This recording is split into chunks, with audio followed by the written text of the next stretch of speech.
Hello. Hello, Sylvia. Hello, Anthony, and hello, everybody. We're here together. Anthony has some questions for the group of 100. Is there any theme today, Anthony? Uh, Religion. Oh, yeah. Oh, this will be a hot topic, will it not? Could be. Yes, Could be, especially yes, considering the time period. exactly. Mm. Okay, good. So let's just bring them in and let's Mhm. just get started. Very good.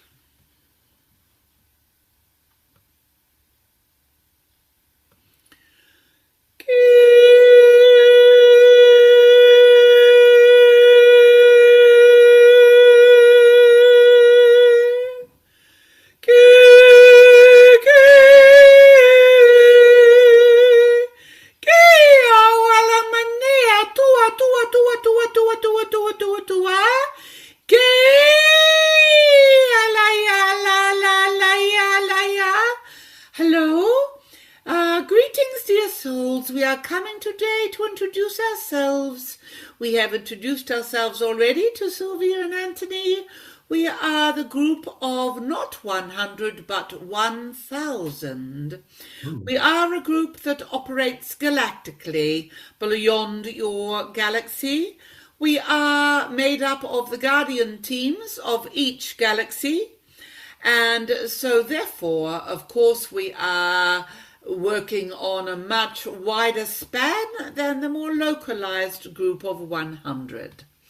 So, today we just wish to introduce ourselves, but perhaps, Anthony, if you have some questions, we may be able to answer these, or else we will get our dear 100 to step in. Thank you. Fantastic. Wow. Um, and I feel honored and blessed that you've come through. Um, in last week's session, in the Q&A session, we explored the fundamental aspects of life, as in who am I, why am I here, where am I going, and how to get there. And for all the people that are new to the channel, I would encourage the viewers to check out last week's Q&A for the response of that. So in this week, I'd like to follow up on this, as most people in the world have gone to a religious institution to get the answers. The search for meaning in one's life. Uh, every culture has some kind of religion, and all faiths answer the question, what is the meaning of life? This is the main reason that people are drawn to religion. The answers, although different from religion to religion, give people's lives purpose.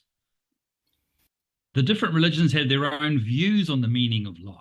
Hinduism gain release from the cycle of rebirth and merge with the eternal divine, thus escaping an inhospitable world.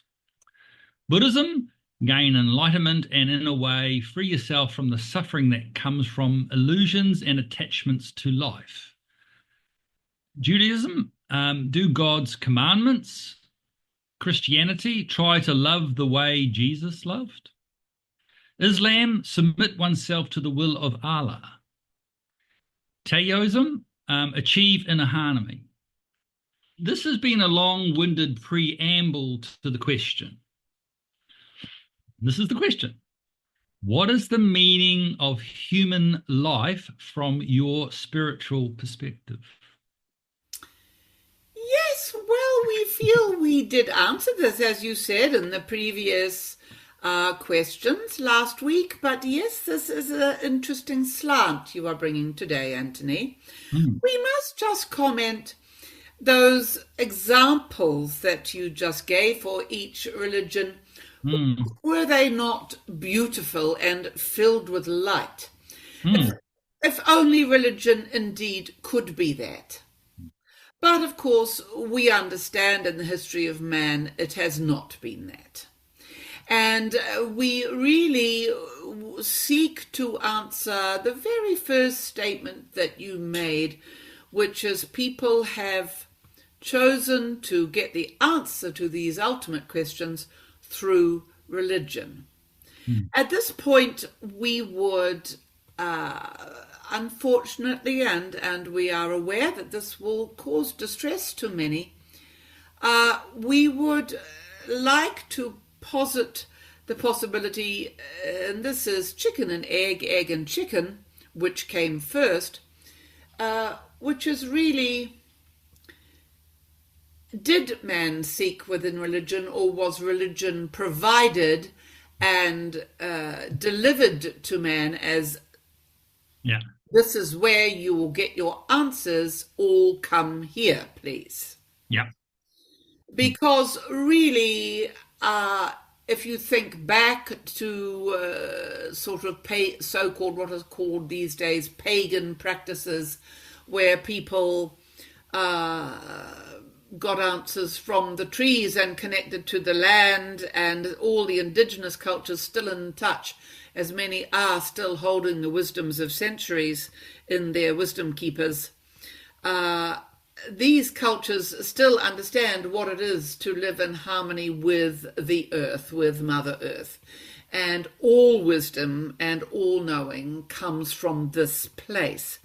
It is, we would suggest, what we will simply call the controllers, who, as we know, even in the time of Christ, as an example, created, as it were, the Council of Nicaea to create this so-called Christianity, which, of course, separated the individual soul from their personal connection to Source and God energy.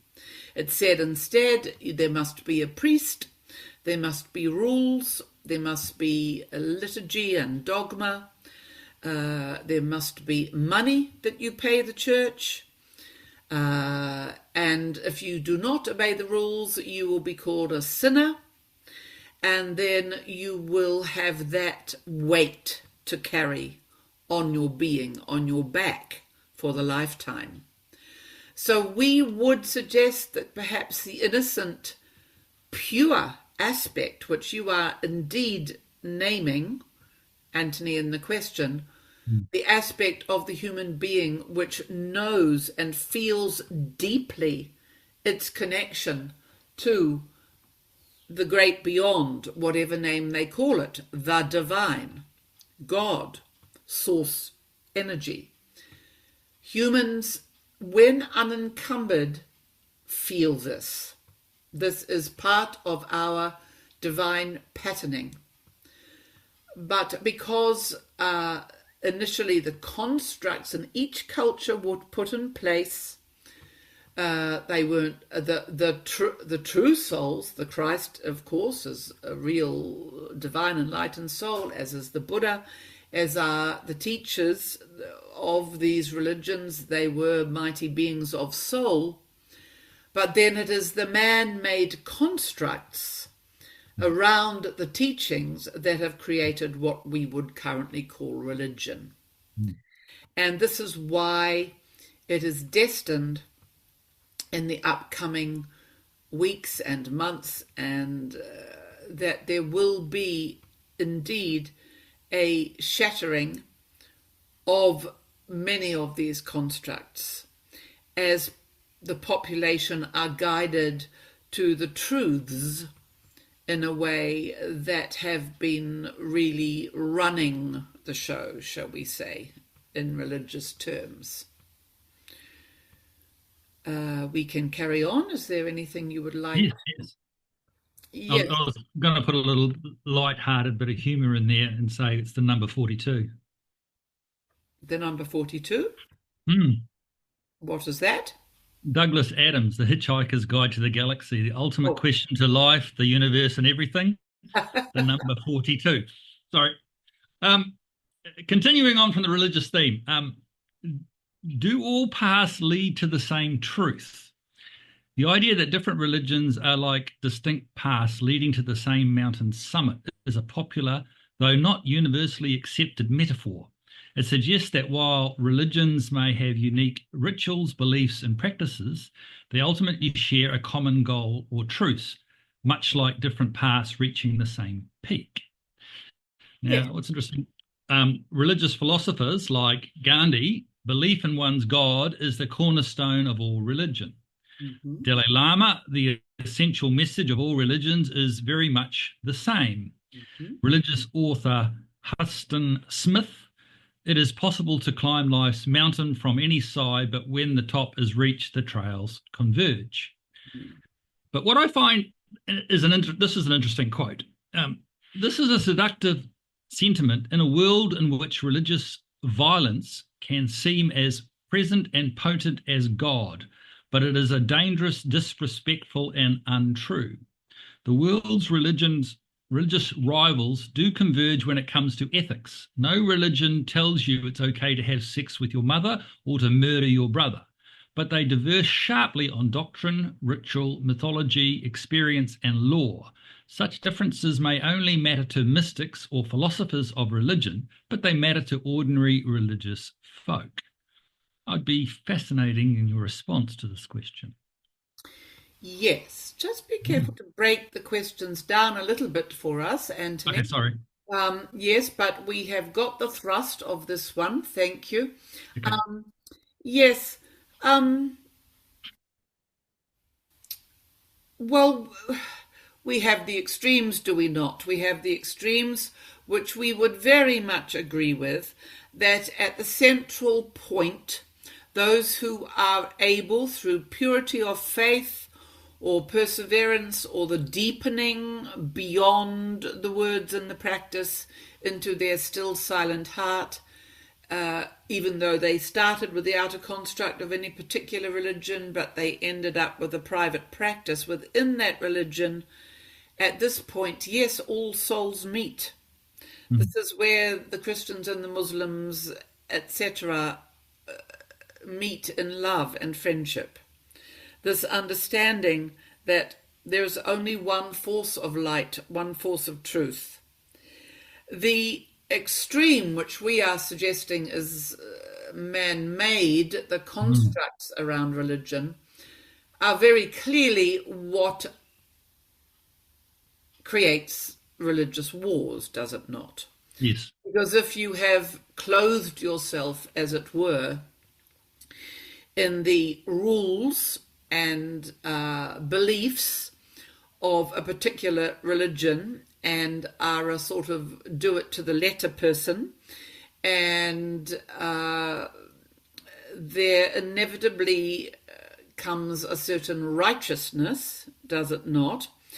And then that righteousness, which of course is celebrated in the more avid followers, it is as if, yes, you are very spiritually mighty if you are full of fervour. But let us face it, that fervour can itself be manipulated into, I must go and kill my enemies. The dark forces, once the true history of planet Earth is known, it will become very evident that religion has been a very strong tool used by the dark ones to pit people against each other throughout time, since the time of the Templars and the Cathars. These religious groups that were wiped out, the pure seeking religious groups, many were destroyed and wiped out because they were of pure mind and heart. And there were always reasons to take out these religious groups who were holding to the purity of celebrating and living by the essence of the, as it were, word of God, not the rules and prescribed practices. I mean, religion has often, when used by these dark forces, become a thing of ownership. And it is very sad indeed, when this fervor, this love of God turns into, and it's very understandable, love of my religion. So, for example, for a Catholic person, love of the practices of Catholicism, belief in the practices of Catholicism. We would ask again, when that person, we would say, at the core of it, at the core of your practice and going to church and doing the ritual, etc., Do you come out feeling connected with source energy inside you? Or do you come out feeling you have done your duty and served the community which is associated with this church? They are two very different things. Through all Western society, and probably in the East as well,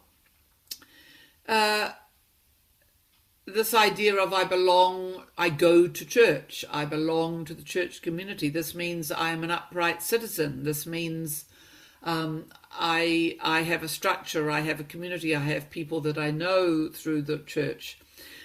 These are all, there is a lot of validity in this, and many dear friendships and relationships and much good work in the community has been forged from these bonds. But we are also saying there can be danger in these bonds if they are unthinkingly entered into. And the truth of it is that the religious structures currently on planet Earth are portals to great darknesses in places which is not known as yet in the current community. And these darknesses have been secreted from humanity.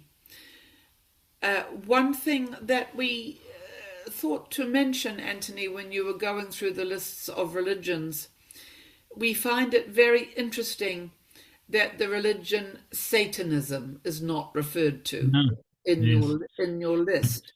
Yeah. And we are very interested, because this is the history of planet Earth, that there has been much breeding of mistrust of God and the Godhead and religion. In recent history, many people are leaving religion either because they wish to follow their unique path to the Godhead, which we would call the spiritual community, but some are just leaving it into secularism. And of course, at this point, the devil has found its hold amongst, for example, the contemporary music industry and the movie industry and the aspects of social media, where the devil, Satanism, and all the red glory is clearly celebrated in front of the population of the planet, with nobody realizing that this is an actual religion for many on this planet. This is a religion which is practiced by thousands and millions of people planetary-wide, but it does not have any press because it has been moving in the secret realms of the planet. And its dark practices, which are indeed extremely dark, the taking of life, the sacrificial taking of life, the abuse of children, this is a great darkness on this planet. And it has not found the light of the press, as it were. And so until all religions are understood to exist on this planet, then really nothing becomes fully clear, does it? No, that's a good point.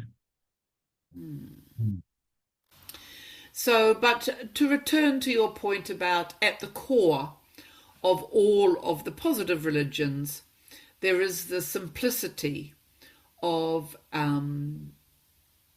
what can be called a personal faith, a personal understanding of how prayer moves in the body, how meditation moves in the body, the deep urge to seek a personal connection with God, whatever name you give it, source energy, the field, however you view this.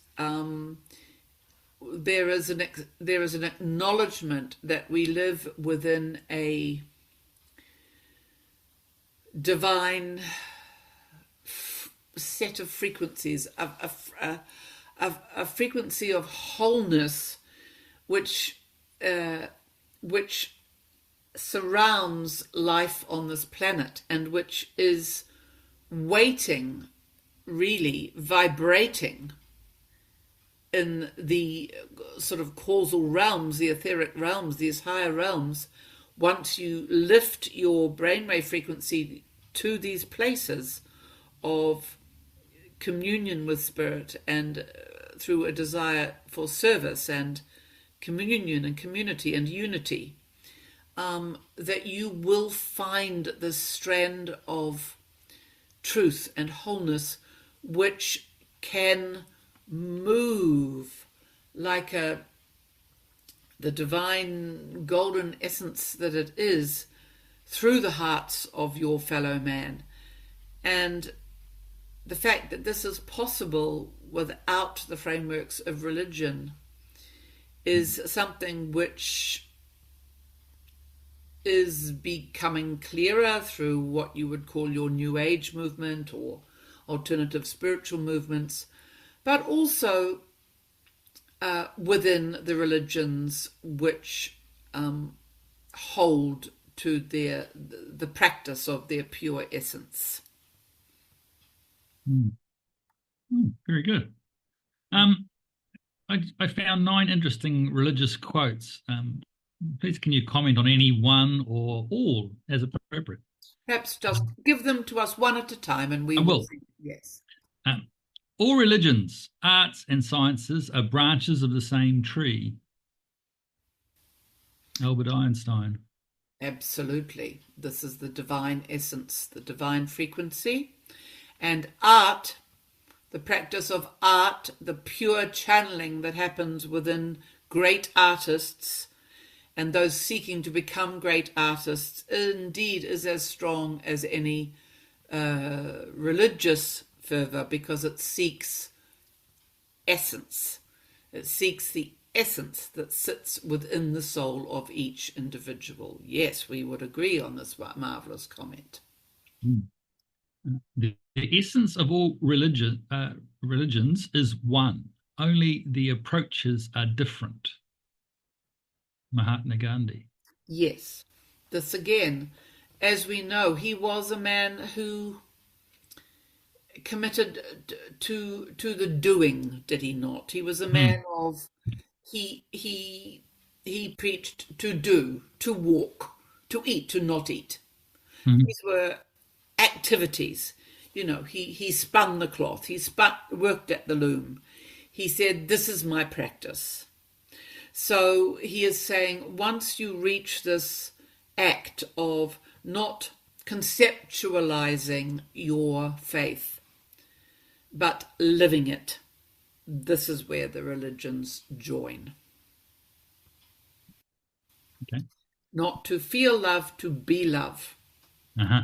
Not to send nice adages of comfort, to your community, but to show up for the volunteer work, for helping the neighbour.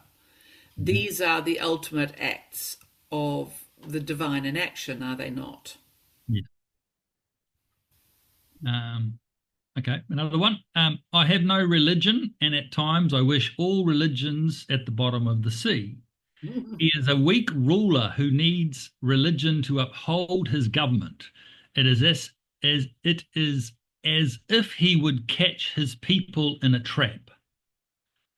Mustafa Kemal Atatürk. Yes. Sorry about the pronunciation. Very wise soul indeed, Mr. Mustafa. Yes. Mustafa, yes.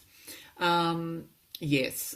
What this speaks, you can apply this comment and look through your history books, and this would be indeed an interesting study for some soul to do this and to see how often government and religion have been entwined.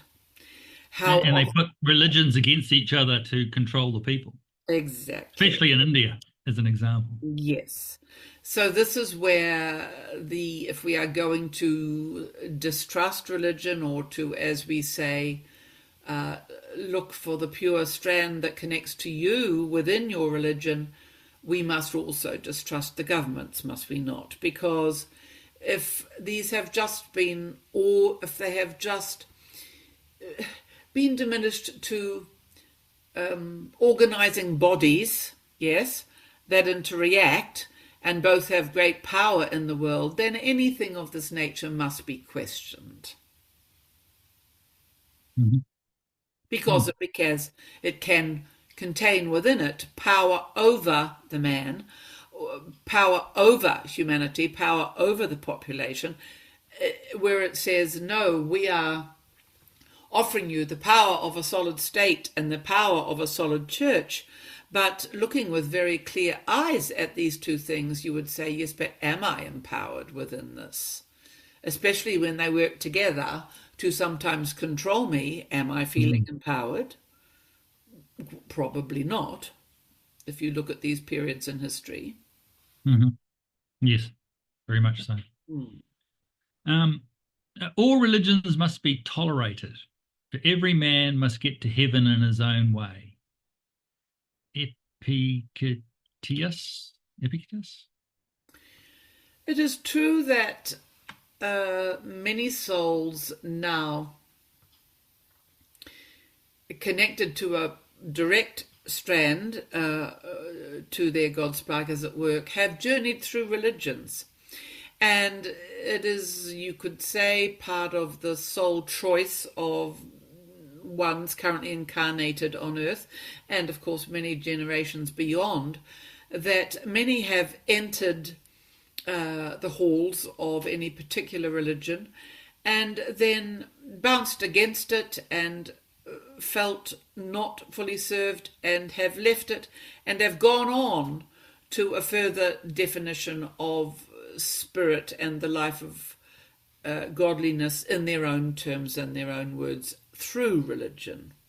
So yes, you could argue they have served a purpose for many who have had the eyes to go into the structures and then to find that indeed they feel contained and held and perhaps not fully alive within these constraints.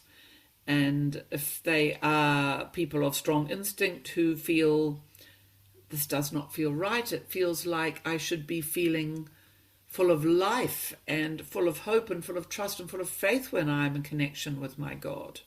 And this is not making me feel this. So then they bounce out, or and so in this sense it is true that everybody's path can go through this. We must mention that this one in her own lineage has many rungs of not only Christian teachers and preachers in her lineage, but also in her past lives, as with many of those working in the spiritual community, there is, we would have to say, a raft of the lives as the monks and the nuns and the mother superiors and the beings who have had whole lives serving, as it were, the church. In her case, many of these have been ones in which she was asked to do very dark things in the name of the church, such as during the time of the Inquisition.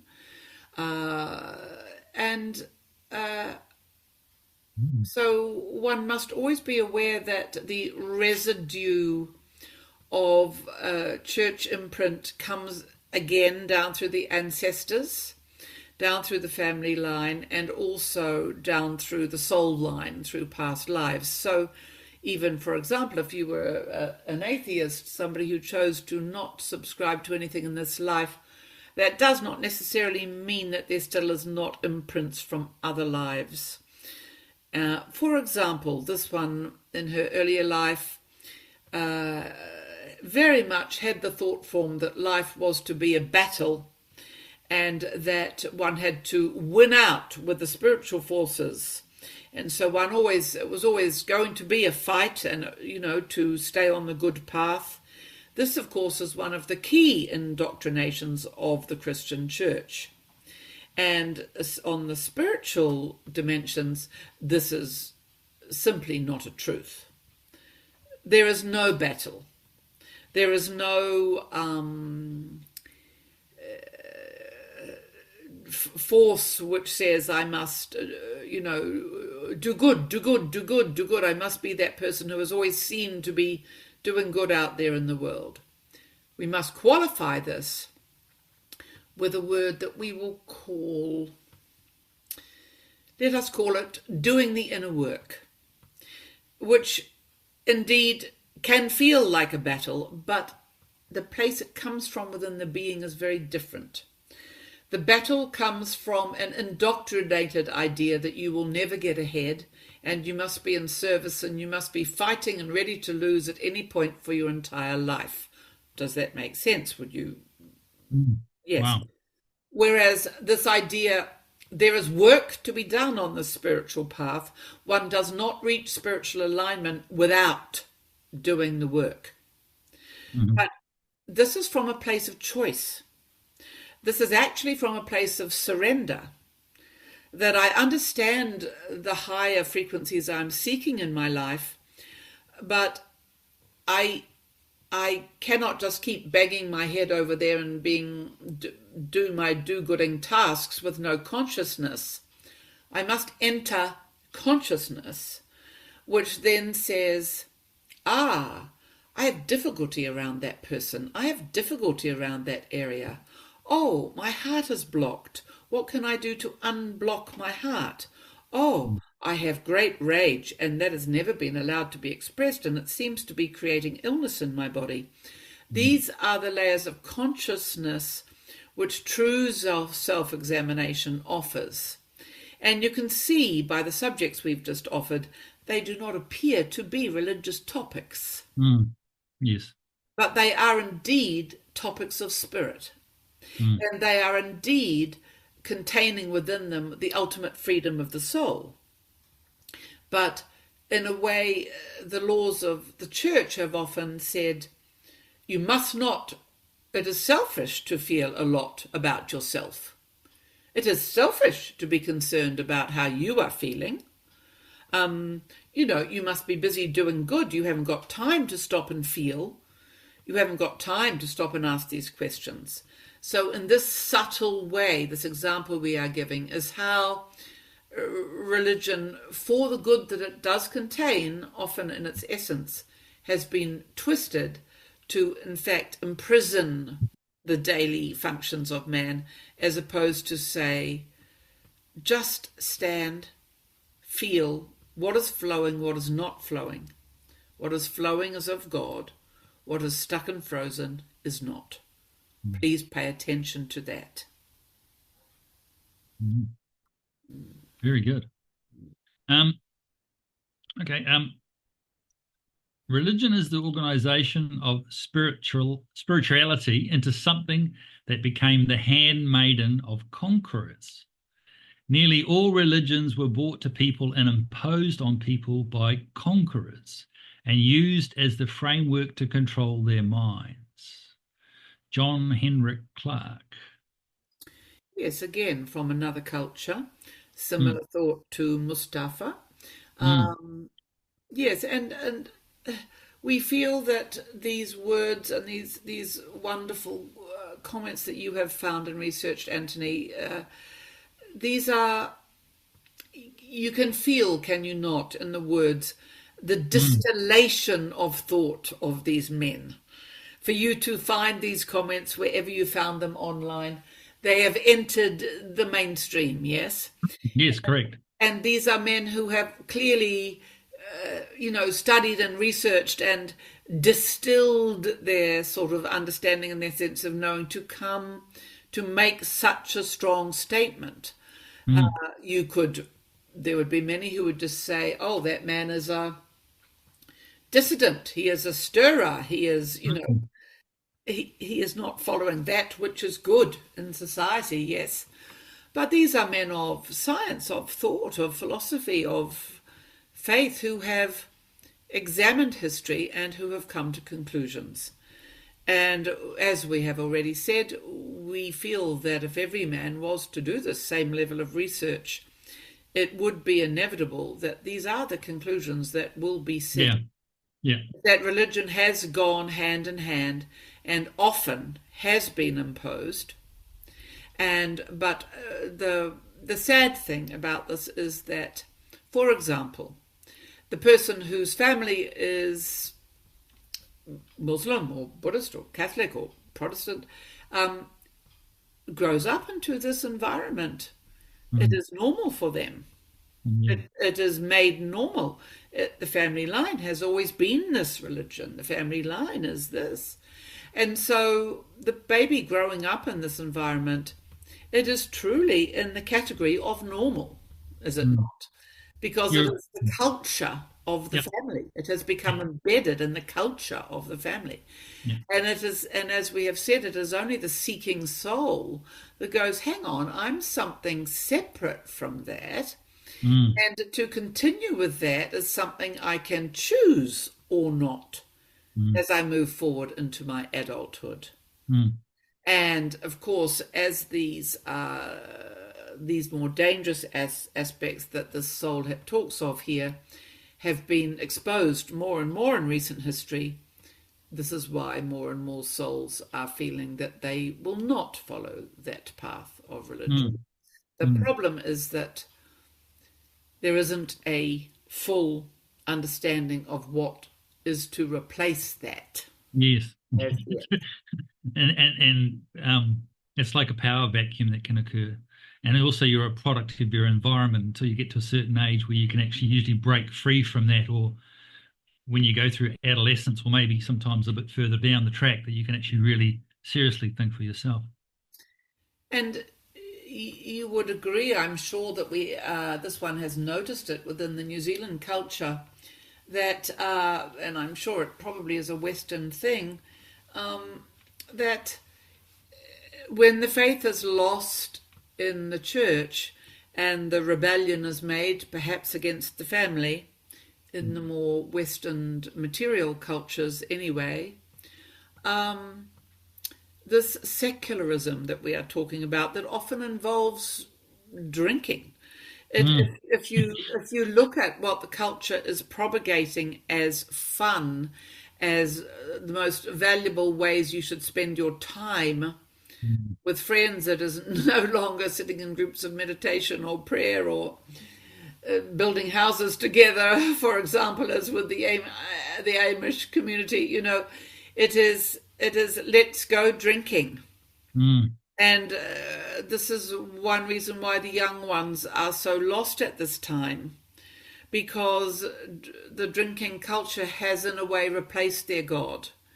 And they are also living in, of course, the most chaotic history that this planet has known. And anything can become a religion, can it not? Having to party every week becomes a religion. A way we use the term lightly in this sense, but yes, you understand what we are saying. Yes. So, and of course, this is where this is, of course, all intended to be, that people lose their connection with the core. And of course, there are other things that have happened in recent history on the planet that have also, unfortunately, been forced on the population, and that has also created a level of disconnection from core due to certain chemicals being put into the body. So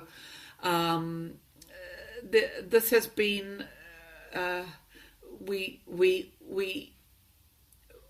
each person will have to decide this for themselves, and we can only advocate, as we say, listening and looking with new eyes, because we would love humanity to understand that they are one in spirit. That indeed unity consciousness says we are one. If we are all sparks of the Godhead, then when we are together, we are the Godhead. We are the mighty force of creation that is all any person and any movement on this planet needs. Mhm. And we are feeling that this is in the future of the planet now, that there will be a time that comes where great unity will be forged on this planet. And people in this moment will really learn and feel within their beings that, we get it. It is a real structural, physical thing that we are one. And we Mhm. sit together and we support each other and we pray together and we open and call on the divine together. And there does not need to be any intermediate or any intermediary in the way here. Mhm. Mm. And I'm pretty sure you've answered this question previously, actually. The sovereignty of scriptures of all religions must come to an end if we want to have a united, integrated modern India. And that's Anne Kund. Kund? Well, it is true, these sacred scriptures, uh, many of them are real. Many of Mm. them are from spiritual teachers from the past. It has been said that apparently they have discovered in the bowels of a timely subject, the Vatican, Mm. Yes. that there is some number 56 or 256, we do not know the number, other versions of the Bible. Yeah. And that Bible, which has been presented at the core of modern society, is only a fragment of the Mm. wisdom that was truly written by the teachers of that time. Mm. And so, for example, there are books written by women, and the books all about the power of the feminine have Mm. been left out. And the feminine within the current Bible is often turned Yeah. into a slave. Yeah. And that is how the nuclear family was, of course, created. The idea that the woman would be at home and be disempowered in this realm and become a tool and a slave for the patriarchy, which, of course, is now, with the divine feminine flooding onto the planet in all of the glory. This is now being reversed on all levels of energetics on this planet at this time. Mm. This is a little bit more uplifting. All religions try to benefit people with the same basic message of the need for love and compassion, for justice and honesty for commitment. The Dalai Lama. Yes, there are some who lose their faith, but they hold, for example, to the Christian principles. Mhm. This one has known people like this. And so they say, yes, I do not follow what the church says as such, but I live by the principles. And we feel this is what you are talking about here, which Mhm. is, as we have said, how does faith, and you can say that it is religion showing up in people's lives, but we would say it is actually the aspect of religion which talks about action and doing love and being love and embodying higher virtues, and that all religion, the best of religion, does talk about the higher virtues, the higher moral truths, that it is in man's nature to strive to live by these. And indeed, it is true that when man does align with the principles, for example, of the structure of the Ten Commandments or whatever, that yes, it does create a more harmonious, it can create a more harmonious society, but also it creates a more harmonious being in the Mhm. individual. Yeah. When it does not wake up every day thinking, oh, I really have to have what my neighbors have, and I'm not going to be happy till I do. Obviously, the principle of covetousness is not one that breeds happiness. So, these laws, which certainly are within the religious texts, also have a very functional application. And at this core, this is where the power of religion has offered a very functional, beneficial aspect to the harmony of society. But we would ask all those, even those involved with it on these levels, always the question has to be asked, yes, but from that, are you getting a touch of righteousness or a touch of, oh, I'm being good, or oh, I am less a sinner, or I am more of this or less of that? This layer of judgment that is attached is the layer which is very subtly keeping people entrained to the overall principle, whereas really we are looking for a point at unity where the heart speaks and action comes from that. And the love of the fellow being is why you do what you do. It is simpler. Does this make sense? Yeah. Yes, very much so. We should respect all religions and just believe in peace, kindness, and harmony. Anaya Pandai. So we will answer this in the context of a historical paradigm, which is, yes, 30, 40, 50 years ago, this comment is a very powerful offering. This comment, when offered in the face of religious wars, the Middle East, it's a powerful comment. Yes.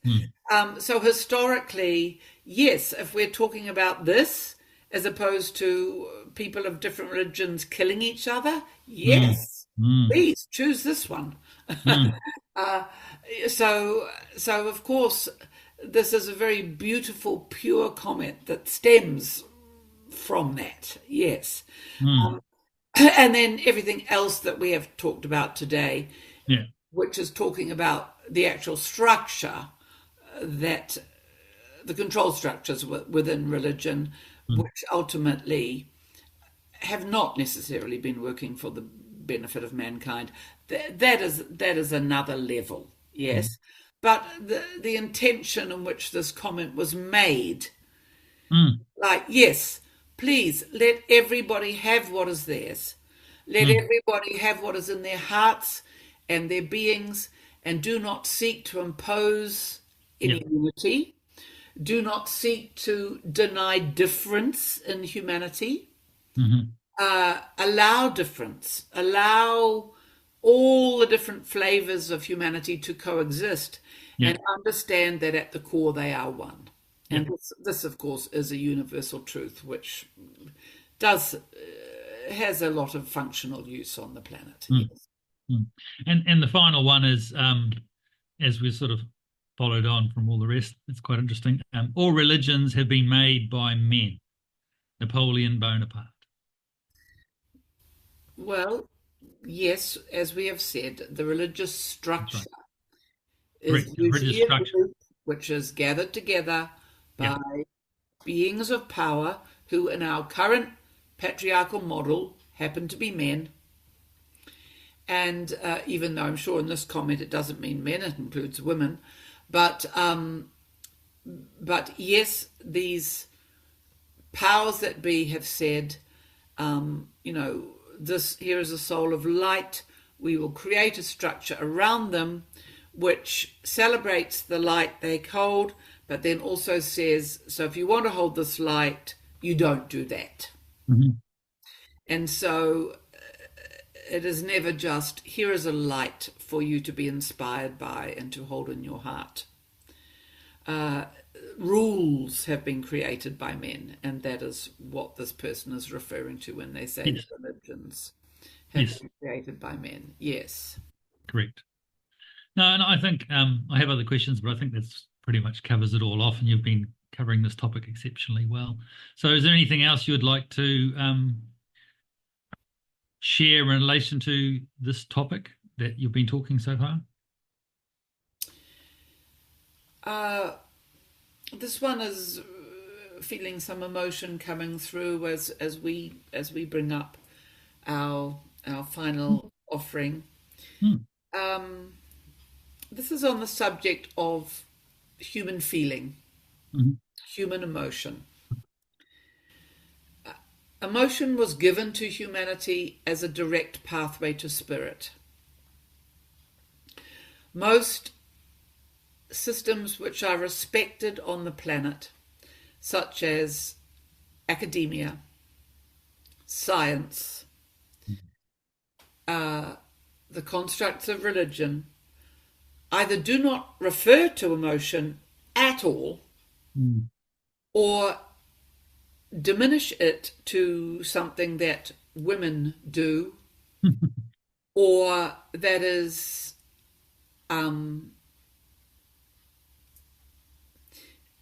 weak, the sign of weakness. Stoicism is much held up within certain religions. It is one of the strands that religion has supported. We hope that indeed there are religions which do allow for example, grieving. As we say this, we are aware that perhaps certainly within the Indian culture that there are structures and where, these acts which, such as grief for a past one, which can be very organic, are often turned into large ritual acts held within a church structure. And that would appear to make it more holy. But the question would still remain, is the individual getting the completion that they seek through their tears, through their honouring, you see. So ultimately, the pathway to opening spirit for the current human is to open the heart, is to open the heart and let the heart feel, to let the heart know that it is the mightiest organ of light in the human body, and that any teaching which has said, whether it be parent or church, go to your room if you're angry, or you need to weep, or you need to express yourself with your sovereign voice. Take that unpleasant sound away and silence it. Through these sounds, through the power of healing sound, through the voice, through these frequencies, this is how the individual can find their inner light.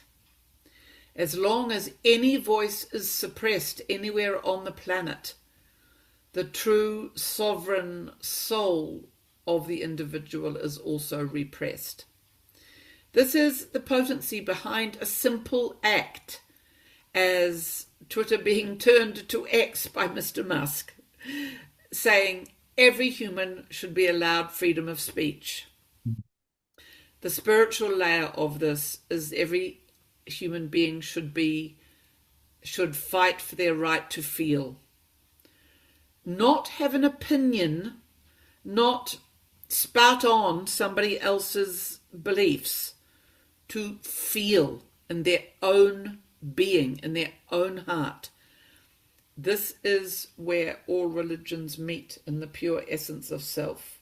This is where the faith and the trust of the awakened individual can meet another being from anywhere on the planet and feel like a sister or brother, because the heart is open, and through the heart that connection happens. So that is our final offering on this subject. We hope what we have brought through today is useful. How do you feel, Anthony? Yes, fabulous. Great response. And very pleased, and I'd like to encourage everybody who finds this to be entertaining and interesting and uplifting, very important, to please subscribe and like and support Sylvia's channel. Thank you. So, dear souls, we just say in passing, we thank you very much, Anthony, for this deeply researched and intelligent level of questioning. We really appreciate that you have covered this very broadly in your questions, and we have been honored to be here today with you.